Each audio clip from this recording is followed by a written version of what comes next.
Marianne Foster had never thought a sewing needle could carry so much weight. At 62, with her husband gone for over 20 years, she had learned to make her life both simple and deliberate. A retired elementary school teacher in Eugene, Oregon, Marianne lived quietly, her days filled with gardening, reading, and small sewing projects for neighbors. But nothing she had made in recent years compared to the project that had taken up every evening since the early days of winter: a wedding dress for her only daughter, Clara. The ivory silk had cost her 3 weeks of grocery money. She had chosen it because it caught the light like still water under the moon. French seams, hand-rolled hems, seed pearls sewn one by one, until her fingertips were rough and tender. All of it was done without complaint, because each stitch felt like a conversation with the little girl she once held in her arms. Clara had been 12 when Marianne lost her husband David to a sudden heart attack. From then on, it was just the two of them against the world. Marianne remembered sewing her own wedding dress 4 decades ago in a small apartment with second-hand furniture and noisy neighbors.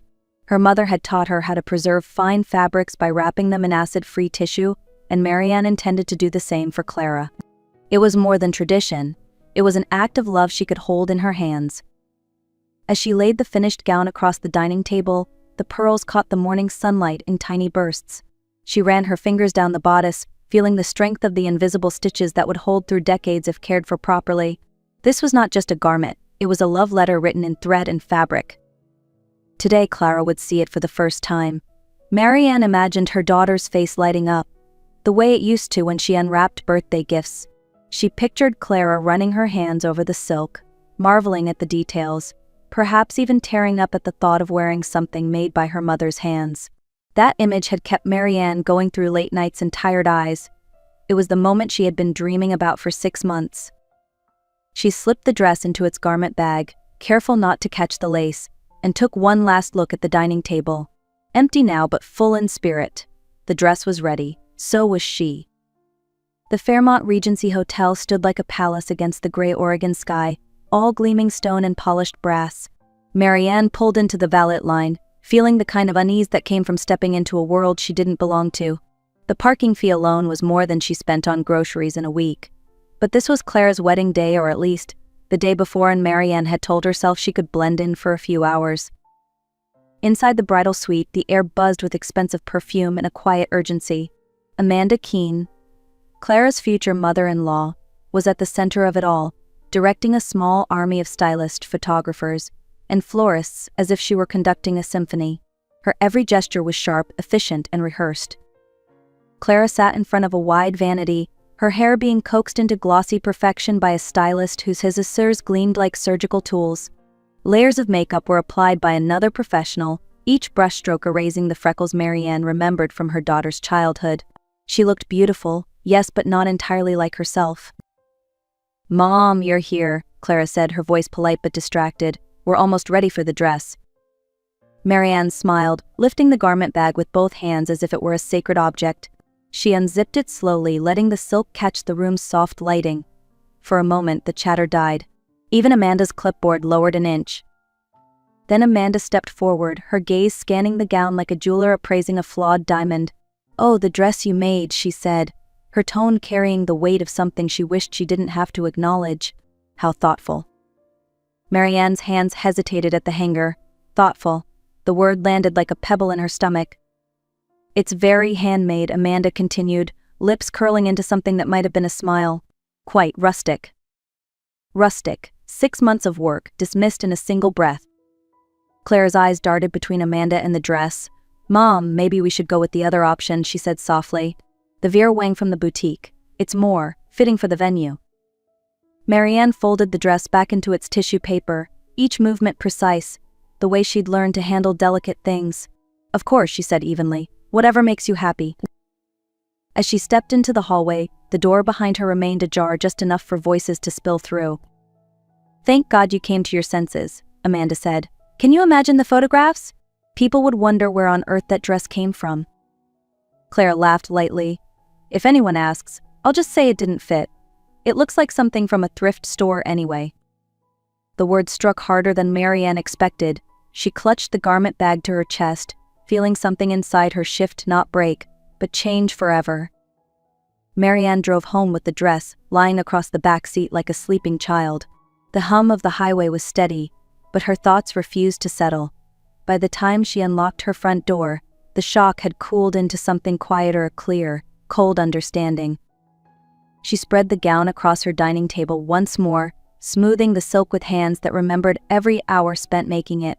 In the afternoon light, the pearls glimmered like constellations. This wasn't a thrift store dress. It was art. It was love, tangible and deliberate. The doorbell rang just as she was pouring hot water into her teacup. Through the peephole, she saw a young woman holding a covered casserole dish. When Marianne opened the door, the woman's face brightened. "Mrs. Foster." "I'm Sophie Martinez," she said. "I used to know Clara. We worked together at a coffee shop years ago. I heard you might need some company today." Marianne hesitated, but something in Sophie's earnest expression invited trust. "Come in," she said. Sophie stepped inside and stopped short, her gaze locking on the gown. "Is that the dress?" Marianne nodded. "I made it for Clara." Sophie approached slowly, her fingertips hovering over the silk. "This is extraordinary. The beadwork alone, you could see this in a couture showroom. How long did it take?" 6 months, Marianne replied. Sophie's eyes flashed. 6 months of work and she didn't wear it? That's unforgivable. Marianne gave a small shrug. "It's hers to choose." "Maybe so," Sophie said, "but I know someone who would cherish this." She explained that her cousin Emily was getting married in 3 months. Emily worked as a social worker, her fiancé taught kindergarten. Their wedding budget barely covered the basics, and Emily had been looking at polyester gowns online, none of which brought her joy. Would she even want to wear a dress that was made for someone else? Marianne asked. "I think she'd cry with gratitude," Sophie said. "She's about Clara's size, maybe a bit taller." That afternoon, Sophie returned with Emily. The moment Emily saw the dress, she froze. Her hands trembled when she finally touched the fabric. "I can't, this is too beautiful," she whispered. "Try it on," Marianne urged. 20 minutes later, Emily stood in front of the mirror, transformed. The gown fit as if it had been made for her. And in that reflection, Marianne saw something she hadn't in a long time: her work, honored as it deserved to be. Sophie couldn't stop grinning as she snapped a photo of Emily in the dress. The silk draped like liquid over her figure, the pearls catching the light in delicate bursts.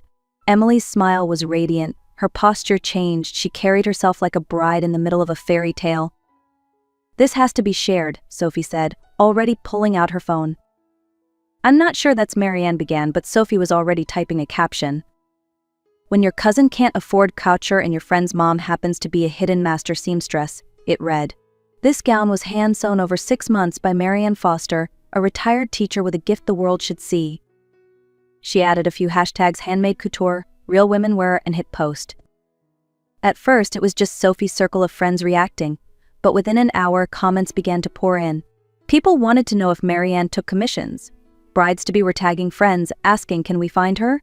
Local seamstresses left messages praising the workmanship. By evening, Sophie's post had been shared dozens of times.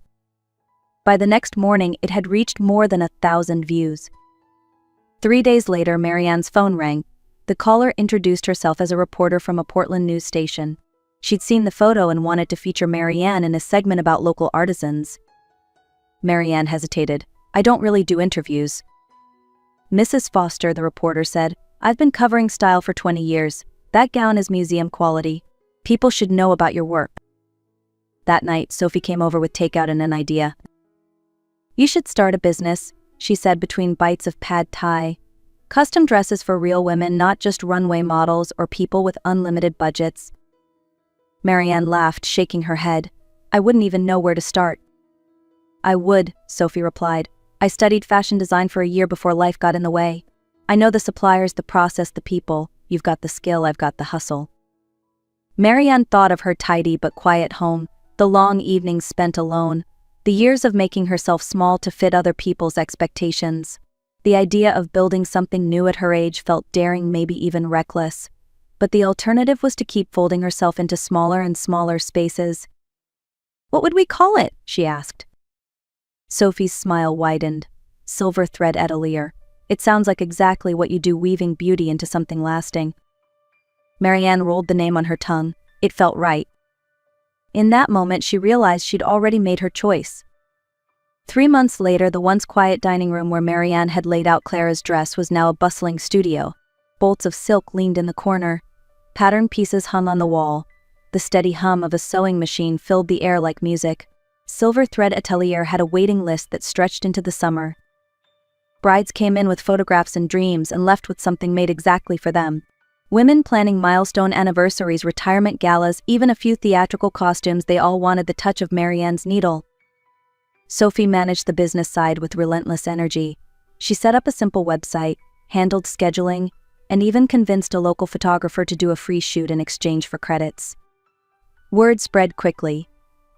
The TV segment had aired, and a local bridal magazine followed with a 2-page feature calling Marianne Portland's hidden couturier. It was in the middle of this whirlwind that Marianne's phone rang one afternoon. Clara's name lit up the screen. "Mom," Clara said warmly, as if nothing had happened between them. "I saw your interview. Congratulations." "Thank you," Marianne replied, cautious. "I was thinking," Clara continued, "maybe I could help you expand the business, make it more efficient. Use fabrics that are more cost-effective, speed up production so you can take more orders." Marianne's fingers paused on the silk she was cutting. Cost-effective. Well, you can't spend 6 months on a single dress if you want to make real money. You could hire people to do the handwork, switch to synthetic blends, and streamline the designs. Marianne took a slow breath. "This is not about mass production, Clara. Every piece is unique." "I'm just trying to help," Clara said, her voice softening into that careful tone she used when she wanted something.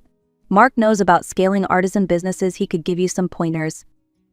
Marianne felt the old familiar tug, the instinct to please, to accept guidance even when it meant compromising her values. But the past months had given her a different kind of confidence. "I appreciate the thought," Marianne said, "but Silver Thread Atelier is doing just fine." There was a pause. "Are you sure you don't want to hear our ideas?" "I'm sure," Marianne replied.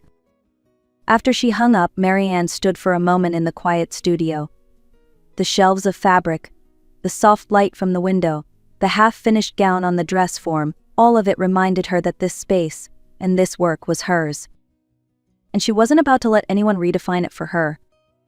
It was a rainy Thursday afternoon when the bell over the studio door chimed. Marianne looked up from the hem she was finishing and saw Clara standing just inside, water droplets clinging to her sleek black coat. She looked out of place in the warm, fabric-filled space like a guest in someone else's home. "Hi, Mom," Clara said, her eyes scanning the studio. "This place is impressive." Marianne set her work aside. "Thank you. Was there something you wanted to discuss?" Clara hesitated, then took a deep breath.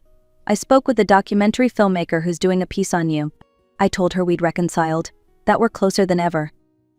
Marianne's eyebrows lifted slightly. "Reconciled?" "Well, yes," Clara said, as if the word itself could make it true. "Haven't we?" "Forgiveness isn't something you get to announce on my behalf," Marianne replied calmly. Clara's expression tightened. "So you're saying you haven't forgiven me? For one moment of poor judgment?" "One moment." Marianne's voice stayed even, but her words were deliberate. "Clara, that day was the result of years of you treating me like an afterthought, dismissing my work, assuming your opinion outweighed my own experience." Clara glanced toward the dress forms lined against the wall. "I've apologized. I sent flowers." "You sent flowers to ease your guilt," Marianne said. "Not once did you ask me how I felt or what that dress represented to me." The room was quiet except for the muffled sound of rain against the windows. Clara shifted her weight, her hands tightening around the strap of her purse. "I don't know how to fix this," she said finally. "Maybe it doesn't need fixing," Marianne replied. "Maybe it just needs accepting for what it is. We are two adults who happen to be related. If you want more than that, you'll need to show me through your actions that you respect the woman I've become." Clara's eyes glistened, but she nodded. "And if I can't?" "Then you can't," Marianne said simply. "And I won't pretend otherwise." Clara turned toward the door. "Goodbye, Mom." "Goodbye, Clara." The bell chimed again as she left, and the sound felt like the closing of a chapter. Marianne returned to her work table, the needle steady in her hands, the fabric warm beneath her fingers. Some wounds didn't need to be smoothed over. Some needed to be acknowledged and left as they were. 2 days later, Marianne welcomed her favorite kind of client, a woman with a story. Evelyn Harper, 70 years old, wanted a gown for her granddaughter's wedding. She'd searched department stores and online shops but found only dresses that made her feel invisible. "I don't want to look like I'm in mourning," Evelyn said during the fitting. "But I also don't want to look like I'm trying to be 25 again." Marianne smiled. "Then we'll make something that feels like the very best version of you." The gown they created together was deep sapphire crepe, with 3/4 sleeves and an aligned skirt that moved elegantly when Evelyn walked. At the neckline, Marianne added a scattering of hand-sewn beads that caught the light without shouting for attention. When Evelyn stepped in front of the mirror during the final fitting, she placed a hand over her heart. "I look like me," she said softly, "just more." "That's the goal," Marianne replied. By now, Silver Thread Atelier had become more than a shop. It was a place where women came to be seen, heard, and celebrated. Sophie had organized the schedule so there was always time for conversation, for listening to the stories behind each garment. The studio walls seemed to hold those stories stitched into every seam. One afternoon, a courier delivered a large envelope. Inside was an invitation to a gala honoring women entrepreneurs over 50 who inspire change. Marianne's name was on the list. She stared at it for a long moment, the words blurring slightly. 8 months earlier, she'd been a retired teacher making a dress in her dining room, trying to please a daughter who thought her work was quaint. Now, she was running a thriving business that honored the women who wore her creations and herself. The night of the gala, she wore a gown she had made for herself, dove gray silk with subtle beadwork at the cuffs. She felt comfortable, confident, and entirely her own person. Sophie walked beside her, radiant in a deep burgundy dress they designed together. When Marianne accepted her award, she didn't talk about profit margins or production schedules. She talked about the value of craft, the importance of honoring every body, and the courage it takes to start over no matter your age. As she looked out at the audience, she thought of Clara, not with bitterness, but with a steady acceptance. Some relationships heal and some simply change shape. To anyone who's ever been told they're too old, too late, or too small, she said into the microphone, "I hope you pick up the needle anyway. You might just stitch yourself a new life." The applause rose around her, warm and unhurried, the sound of people who understood. And in that moment, Marianne knew she had sewn more than dresses. She had sewn freedom.